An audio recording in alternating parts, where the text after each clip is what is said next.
Esta es, este es un video brevísimo de introducción a la luz como radiación electromagnética.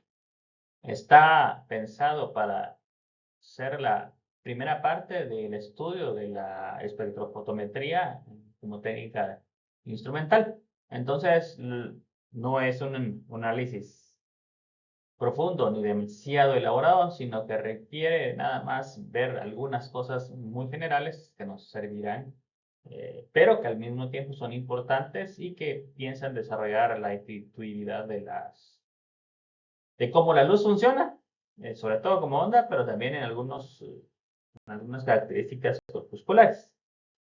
Entonces, recordando brevemente qué es una onda, la onda es una perturbación de un campo. Aquí, por ejemplo, tenemos el análisis de varias ondas en diferentes tipos de espacios. Y vemos, por ejemplo, esta onda que va hacia la izquierda, esta se va hacia la derecha y tiene esta que es la combinación de estas dos, pues que tiene un comportamiento oscilatorio que depende de estas.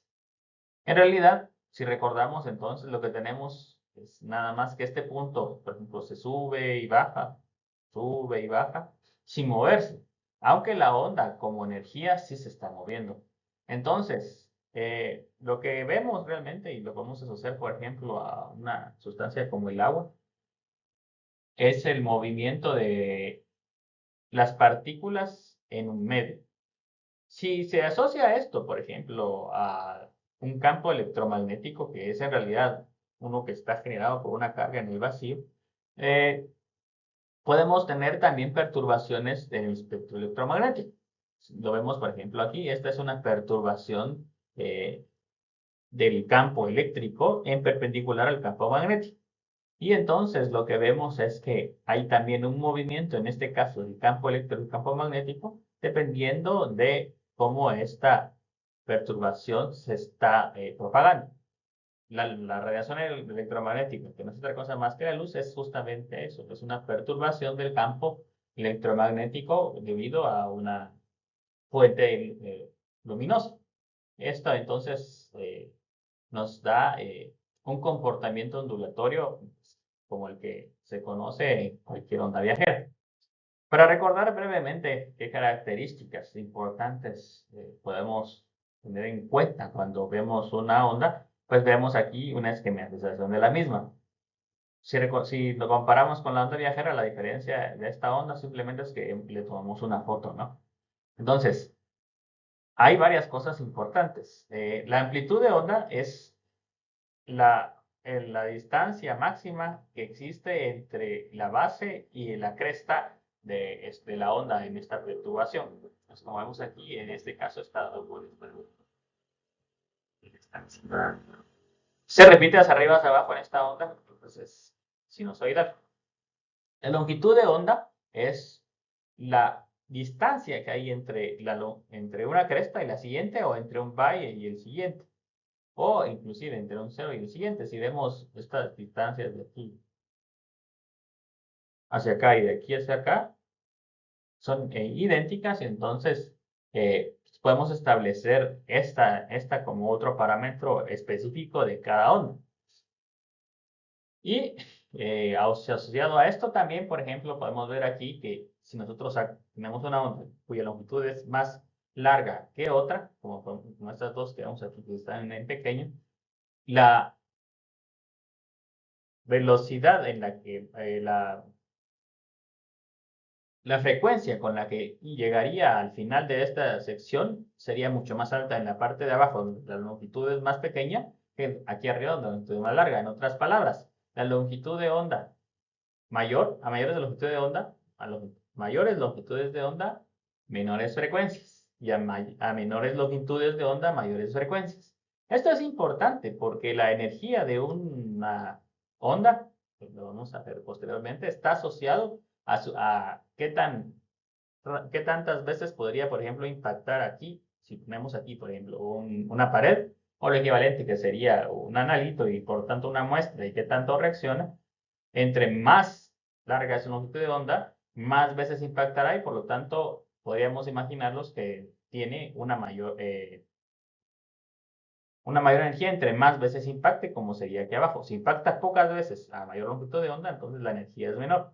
Entonces, la longitud de onda está muy asociada a la frecuencia y esta frecuencia y esta relación entre frecuencia y longitud de onda, pues es bien importante porque nos da información directa del tipo de onda que se trata y de su interacción. Algunas ecuaciones importantes. Como podemos ver, pues tenemos esta relación, esta que vemos aquí, esta es la velocidad de la luz y nos da justamente esta información que vemos aquí. Si dividimos, por ejemplo, esta V pequeña, esta V griega que está aquí, pasa C sobre V, que esta es la frecuencia, la longitud y la frecuencia son inversamente proporcionales, teniendo la velocidad de la luz como factor de proporcionalidad. En otras palabras, lo que nos está diciendo es justamente esta información directamente para un haz de luz y entonces esto está determinado por la velocidad de la luz en el vacío que al ser constante, pues nos da la información directa de la luz, de cómo la frecuencia y la longitud se relacionan en los medios. Esta es una segunda información que nos podemos obtener. Por ejemplo, aquí vemos del lado derecho un prisma. Aquí vemos luz blanca que se descompone en luz de diferentes colores al pasar por un cristal y luego al salir al aire ya está descompuesta. Esto se debe a un fenómeno que se llama refracción. O sea, recordar, porque esto lo hemos visto anteriormente, pero lo que sucede es que al cambiar de medio, cambia la velocidad y como esta luz blanca está compuesta de varios tipos de luces con diferentes longitudes de onda, entonces esta n, que es el índice de refracción en el medio, nos dice qué tanto cambia su velocidad. Entonces lo que estamos viendo aquí es que estas diferentes longitudes de onda que nosotros observamos como blanco, al pasar por un medio y cambiar de medios, pues se cambian su velocidad y por eso tenemos esta separación. Asimismo, aquí, por ejemplo, tenemos esta ecuación que nos relaciona con el periodo. El periodo es el inverso de la frecuencia. Es una relación que existe eh, entre las mediciones del impacto que habíamos dicho aquí a la izquierda de este sistema. Es decir, en otras palabras, el periodo nos dice qué tantas veces en una unidad de tiempo tenemos el impacto de esta onda. Por lo tanto, es inverso a la frecuencia. Entre más larga la frecuencia, entre más grande la frecuencia, como es acá, menor es el periodo porque menos tiempo tenemos que esperar a que esta onda impacte en aquí. Y finalmente tenemos una relación que si asociamos a una esfera de luz con una partícula, pues hay una relación que está dada por la constante de Planck, que es esto que vemos aquí. Esto lo veremos detenidamente en algunas técnicas, pero lo único que queremos recordar es que la luz, aunque aquí la estamos asociando como onda, si tenemos algunas características, algunos experimentos, también podemos observarla como partícula, pero esa partícula y la energía no se modifica y por lo tanto podemos asociarla a la energía que vemos en la onda, escrita de esa manera. Eso nos lleva entonces a ver que hay diferentes formas de interacción y diferentes regiones del espectro electromagnético, dependiendo de qué tan pequeña o grande sea su longitud de onda, o dicho de otra manera, qué tan pequeño o grande sea su frecuencia. Si lo vemos aquí, aquí está la longitud de onda en metros, aquí está la frecuencia en hertz. Hertz es 1 sobre segundo, ¿verdad? Es decir, a mayor frecuencia, como la que tenemos aquí, mayor cantidad de hercios. Entonces vemos acá, por ejemplo, las longitudes de onda muy, muy grandes, como son, por ejemplo, estas longitudes de onda de radio, que son como de 10 a la 3, son del tamaño de los edificios, ¿no? Entonces son gigantes estas longitudes de onda y su interacción con la materia solo puede ser a nivel con los edificios. Sí, y va llegando al tamaño, por ejemplo, de 10 entre 10 a la 0 y 10 a la 1, que es donde están los humanos. ¿Por qué? Porque recordemos que si la longitud de onda es más grande que esto, se vuelve invisible porque estos son muy pequeños. En otras palabras, por ejemplo, si queremos hacer interactuar una haz de radio con una mariposa, no va a suceder. ¿Por qué? Porque la longitud de onda es tan grande que pueden pasar 20 mariposas en fila y de todos modos la longitud entre uno y el siguiente las va a las va a meter aquí adentro y por lo tanto no van a interactuar. O sea, va a pasar una onda, la cresta, va a pasar entre una cresta y la siguiente, pues nos caben millones de mariposas, ¿no? Entonces una mariposa no la va a ver.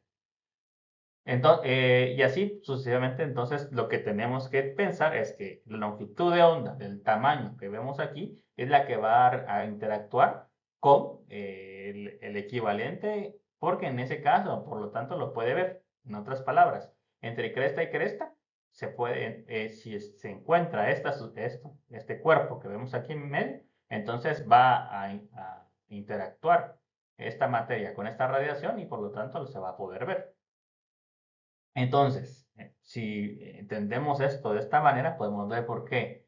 Y para estudiar, por ejemplo, los núcleos atómicos debemos utilizar rayos gamma. Para estudiar los átomos y sus enlaces internucleares debemos utilizar rayos X. Si vamos a estudiar moléculas, tenemos que usar ultravioleta ultravioleta y visible, dependiendo de la región del visible. Y si vamos a ver, por ejemplo, protozoos, tenemos que usar luz visible. Esta es la razón, entonces, por la cual nosotros, pues, vamos a utilizar infrarrojo, pues los infrarrojos ya son del tamaño de la punta de una aguja y entonces la respuesta está asociada a un comportamiento derivado. En otras palabras, lo que tenemos que hacer es utilizar la frecuencia o la longitud de onda que es adecuada para o que está en el orden de magnitud de lo que queremos estudiar. Y por lo tanto, nuestros estudios van a ir de la región del ultravioleta en este curso a el infrarrojo, que son donde podemos ver desde átomos en algunas regiones y moléculas y enlaces hasta el comportamiento derivado de algunos tipos de enlaces. Vemos aquí a la derecha entonces, que tenemos diferentes tipos de espectroscopías, entendiendo la espectroscopía como el estudio de la interacción de la luz con la materia. Y pues vemos, por ejemplo, que tenemos de rayos gamma, de absorción de emisión de fluorescencia y difracción de rayos X, de absorción ultravioleta, de absorción de emisión y fluorescencia en la ultravioleta visible, de absorción en infrarrojo y dispersión de Raman, de absorción de microondas, de resonancia de giro electrónico y de resonancia magnética nuclear. Todas estas técnicas, pues como les digo, están asociadas a la forma en que, pues, que la radiación tiene coincidencia con el tamaño de lo que queremos estudiar. La espectroscopía óptica, que es la que vamos a ver durante el desarrollo de la parte de este curso, pues en realidad está relacionada a las regiones de infrarrojo, visible y ultravioleta. ¿Por qué la vamos a estudiar juntos también? Porque las formas de transducción son parecidas y su instrumentación también se parece y por lo tanto se pueden estudiar fácilmente de manera conjunta. Una última anotación, que esto no nos va a importar demasiado en nuestro estudio de, en este caso.